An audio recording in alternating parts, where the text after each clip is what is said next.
Hi everyone, in this video we're going to cover section 11.3, Inference about two means, independent samples. Now we'll keep this video short because by now you are all rock stars with hypothesis tests. We've been doing it for, 5 sections now, so we just have one more type of test that we're going to look at.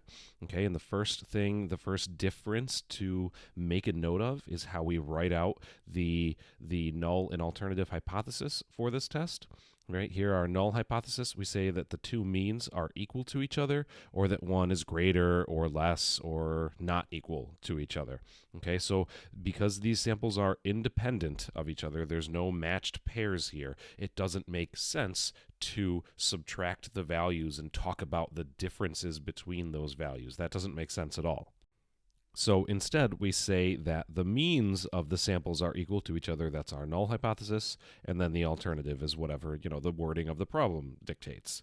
What you'll also see often in my math lab, or sometimes it helps to look at it, that the difference between the means of the samples are equal to 0, or the differences are greater or less than 0. Typically, I'll write them out this way. I prefer this, but just in case my math lab might show it that way, right? If you subtract the mu2 to the left-hand side, then it says mu1 minus mu2 is equal to 0. The other key difference with this type of hypothesis test is the equivalent to our test statistic formula, the t equals x bar minus mu over s over radical n. The equivalent to that is a bit more involved, is this giant monstrosity here. It's not, I don't think it's quite as bad as the two proportion formula. Maybe it is, but it actually simplifies a little bit more. Now it's given this way, the way that you're looking at here on the screen, but one thing I'm going to make a note of is the mu1 minus mu2. Even though that's in the formula, that's always, for our purposes, going to be equal to 0, right? So if we're saying the hypothesis is that the means are equal, then their difference is 0. So even though that's in the formula, it's always going to be 0. In real statistics, you can test whether one mean is always like 2 more than the other, or one mean is always 10 more than the other. So that one, the difference would be some number, okay, not 0. But for our purposes, it will always be 0. Another thing I want to make a note of also is notice how I have highlighted here the 2's up there, right? There are subscripts popping up all over the place in this formula, but the 2's that are highlighted, those are not subscripts. Those are superscripts. That 2 is an exponent. That 2 is an exponent also. Okay, so that's just something to make sure that you press the right buttons in your calculator. Now, one more difference is when we have two samples, they might be different sample sizes. So we take the smaller number of degrees of freedom from the two samples. So if one sample is 20, one sample is 15, we would use 14 for our degrees of freedom, the smaller number of the two samples. Everything else is identical to the steps in how we approach a hypothesis test. Now we get to the example that we're going to use for this section, and this actually goes back to something that we looked at way back a few chapters ago, quite a few chapters ago, early in the semester, where we had 2 different groups of rats. 14 of them went to space, 14 of them stayed on Earth, and we're taking data, collecting data about their red blood cell, their blood cell mass for the flight and control groups. When we looked at this earlier in the semester, we said we made a box plot of these and said that, well, it looks like the rats that went to space, they had a lower blood cell mass, and the ones that stayed on Earth, they had a little bit higher. It looked like there was a difference, right? Well, how do we test that? We test that with a hypothesis test. How is that difference statistically significant? Well, that's what we're going to determine as we go through this example. And so what we have here is raw data, right? You can type it in Minitab and get summarized data. I'll give you that information. For our space rats, our X subscript 1 bar, the sample mean of the space rats, is 7.881, and our standard deviation for the space rats is 1.005. And then I just want to make a note, because I know it's in the formula, that the sample size there is 14.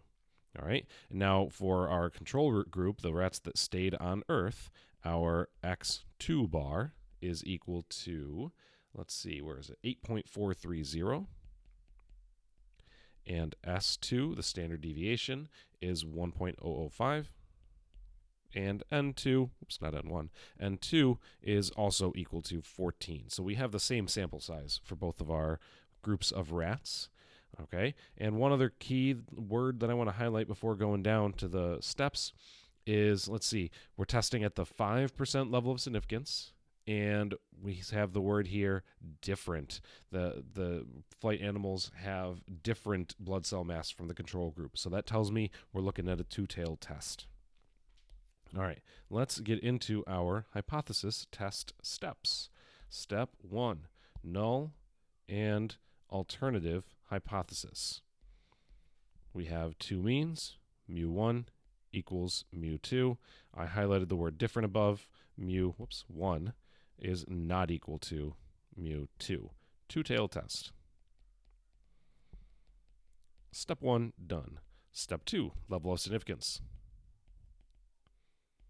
Level of significance. Okay, so we have alpha equals 0.05. That's going to be split in half in both tails. And I'm drawing my bell curve. There we go. So we're going to split that in half. T sub alpha over 2.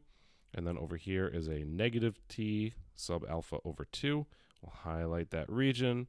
Right, this represents 2.5%, 0.25, 2.5% of the distribution in both tails, in each tail. So we go to the T table, table 7, and our degrees of freedom is 14 minus 1 equals 13. Go down the 0.025 column, find 13, and you get a t-score of 2.160. So we have 2.160 on the right and negative 2.160 on the left. That's our critical value, and that determines the cutoffs for my critical region. That's black, although in previous problems it was red. Next, we move on to the test statistic, step 3. Test statistic. Okay, so what is my test statistic formula? I'm going to write it out again just so that I have it down here.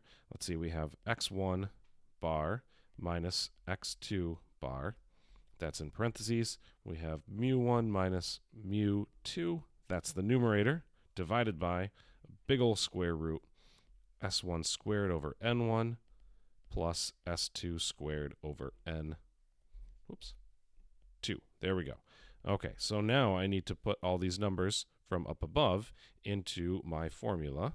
Now, some I remember off the top of my head. For example, the sample sizes are both 14. I also know that that mu1 minus mu2, that's equal to 0. But now I'm going to scroll up so I can see my numbers that I need to include here. There they are. All right, 1.005 is my standard deviation there.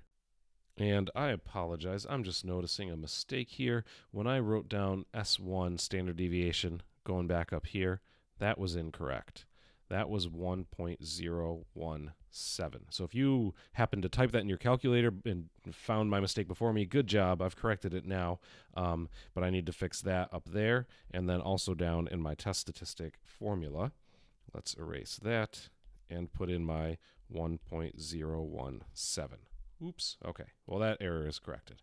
And then this over here is 1.005. X1, 7.881 minus X2 bar, 8.430. Okay. The only other thing that I need to add into that formula before I go to my calculator is the all-important squared up in that standard deviation. It's not the whole fraction squared. It's just the standard deviation numerators squared. Okay, so this is a big old mess to type into your calculator. My suggestion is to type in the numerator first, then the denominator. In my calculator, I got negative 0.549 up in the numerator.